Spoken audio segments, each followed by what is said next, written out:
ఏ కాలమున ధర్మమునకు హాని కలుగును, అధర్మము వృద్ధి నొందును, ఆయా సమయముల యందు శిష్ట రక్షణ, దుష్ట శిక్షణ, ధర్మ సంరక్షణముల కొరకు ప్రతి యుగమున అవతారము దాల్చుచున్నాను.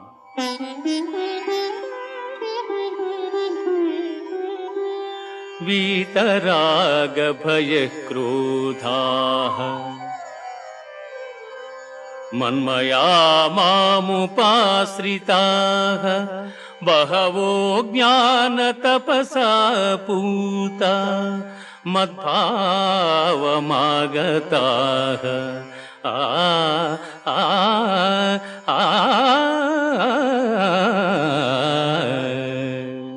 అనురాగము, భయము, క్రోధము వదలి నాయందు మనస్సు లగ్నము చేసి ఆశ్రయించిన సత్పురుషులు జ్ఞానయోగము చేత పరిశుద్ధులై నా సాన్నిధ్యమును పొంది